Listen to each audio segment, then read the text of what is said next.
Talking about your club, Liverpool, the Mm. report today, and I want to read it to you, I want to read it out here. It's come out that everything is now agreed with Alexis McAllister and Liverpool. Liverpool will pay the exit clause, which is less than the 70 million that was first quoted. Obviously, a link to the likes of Kone and everything else. I'm going to go to Steve first on this, though. Are Liverpool doing the right business? They're getting it done quick. They're linked to Kone. There's another guy they're linked to, Thuram. Are these the kind of names that, as Hassan would say, going to raise the ceiling for Liverpool next year, Steve? Yeah, they're getting rid of a few. Milner's going, people like that. But the thing is with Liverpool, for me, they've kept hold of far too many players for too long. They didn't identify that certain players were starting to decline, and they let it get worse and worse and worse. And now this season, look where they've ended up. They've ended up in a mess. So they've got to clear out the underbelly. I always say Liverpool's first 11 can go toe-to-toe with anyone in the world on its day. And they can. But when it gets to the business end of the season and people pick up knocks and you start having to rotate and change and try and fight on a few different trophy fronts, when they start bringing in Curtis Jones and they start bringing in Elliott and they start bringing in Milner and the Ox and Naby Keita, that's where it all got a little bit sketchy for me. So I think Jurgen knows what he's got to do. I think he's left it probably a season too late. So he's not going to get it right 100% this season, but if he can add fresh legs to the underbelly of the Liverpool team, where when he's in games, he can bring on a bit of energy late on and a bit of a spark and get everybody else going, I think Liverpool could have a good season. Someone asked me, who do you see challenging Man City for the title next season? And I said Liverpool. And I don't know, I can just see that. I just don't think Liverpool are as far away from it as other teams are. And I think this is an important time for Jurgen to regroup and get it right. But I just think he left it that late. He can't afford any more mistakes now, because if he does and he has another season like he's had this season, then Liverpool can tail off and it could be another 3 or 4 years before they get back to that top. I'm so happy Steve, me and Steve are here to fight about his own club, but everything he just said about his own club, about my club, I agree with every word he said, and everything he just said I've been saying, on Liverpool Football Club. Because I speak straight facts and not bullshit like you, so that's why. I don't do bullshit, man. He's setting up another show called bullshit, yeah, and you're the head of it, apparently. So don't worry about that. I don't do bullshit. Hey, don't listen to what others have said about me. I'm here live in the flesh. You can ask me. I don't bullshit. When it comes to this entire Liverpool thing, these are things I've said all summer long. Last summer, I said we're gonna get it wrong. I got accused of being negative. I should have probably been more negative, because we ended up even worse than what I first thought. So, we did leave it to season too late. Steve's spot on 100%. We left it to season too late. We should have done all this in the summer. And let me just say something that pisses me off. People now, Liverpool fans, just kind of smoking a little bit of copium, talking about like, oh, this was a lot better than us signing Jude Bellingham. Yeah, but that's not the point. Why did you just waste a year of my life? Like, we could have gotten these 3 players last summer anyway.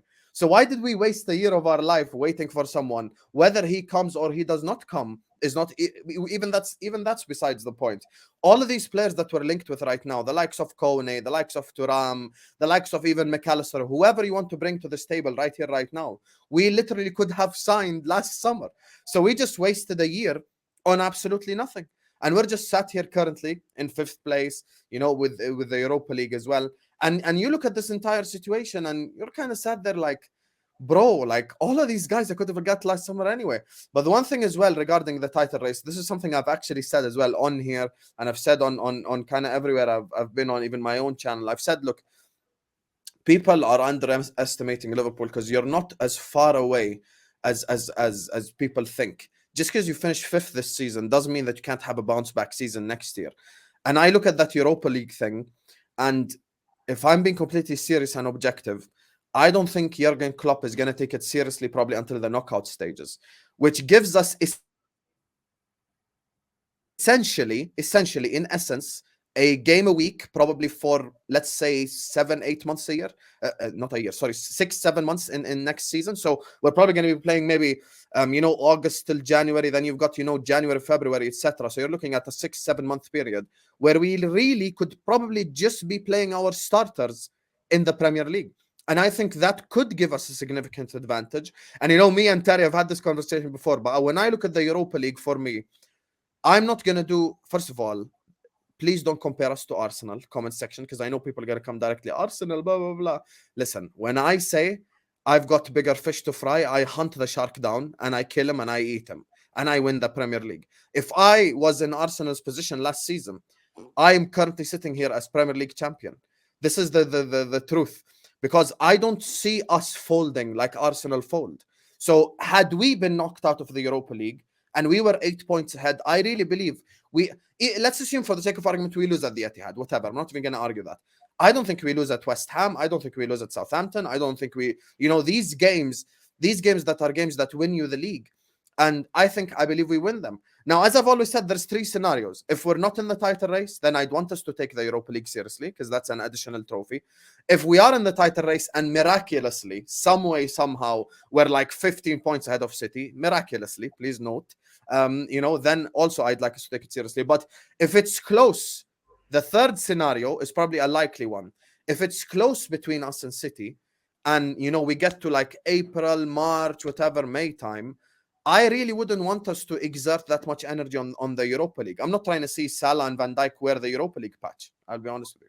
I've been sent, one of the viewers sent me a link here to an article from March 2019 that states, after 20 games, the signs looked even more promising as Liverpool had a 10-point lead over current champions Man City. So you threw away a 10-point lead to City before, but you say that would never happen to you. That's a link that's been sent to me. So how are you so confident? Can I explain the difference? With the worst team, you would definitely not throw it away. Okay, I'll tell you the difference. In 18-19, we went on to win the Champions League. We still haven't had that Premier League winning experience yet. And Steve will tell you this about his own club. When you get that first one, when you get that Premier League winning experience, it's different. The second time, you're not going in there like, oh my God, I don't know what to do here. I'm so confused. We're in a title race. No. We have that Premier League winning experience. And you look at that spine, the spine is all there. Alisson, Trent, Van Dijk, Robertson, Fabinho, Salah. Now, whether you rate these guys, you think they're good enough, etc. I'm merely talking about the experience of being in a title race. Now, if we add on to that the likes of a McAllister, 2, 3, 4 couple of good players, then suddenly you're looking at it from the perspective of I've got the experience, I've got the youth, I've got the fresh legs. Hey, you can call it a COVID title. Factually speaking, the COVID title was the title that City won the year after, because the stadiums were empty all season long, not just for a month. And had we not played a single game post-COVID, we were still league champions anyway. So the point is, it wasn't empty all season long, because I was there when we lifted it. You wasn't there when you lifted it. Nobody seen you lift it. I was there. How do you know I wasn't there? Because there was no one in the stadium, mate. There was only your team in the stadium. I was the steward that day. You weren't a steward, mate. Let me tell you that, because you'd had your camera. I was the ball boy that day. I saw it with my very own eyes. I saw it. And at the end of the day, yeah, you just talked about eating the shark, yeah? Well, if I ate a steak once in 34 years, I won't be talking about fucking steak. Let me tell you that. Yeah, but that has nothing to do with it. You agreed with me. You said you chase the shark down and eat the shark. You've only won 1 league title in 34 years, so you don't eat shark much. Okay, but that's not the point. Once again, you refer to yourselves as sharks. Who ate the shark in the last 5 years? There's only been one guy who's eaten the shark, and that's why you yourself to shout home about. Is it really? No, but you just said it yourself. You said Liverpool are going to be in the title race next season. I said they'll be in the title race. I didn't say you win it though. Yeah, but I never said we'll win it either. I'm waiting for our summer before we decide that. I literally just agreed with everything you said, so I don't know why. You've had 97 points and lost the league, and I give you credit for it. But like you say, you're miles away from that team at the minute. You're not that team, but I do believe you will, with signings, be challenging for the league. But this Manchester City team ain't standing still. So people can say Arsenal bottled it all they want this season, but we're just going to get better and better and better. But Arsenal did bottle it. That's factual. But credit to Man City, we never gave up. Even when they said Haaland made us worse, you're slipping, you're drawing at Forest, we carried on going.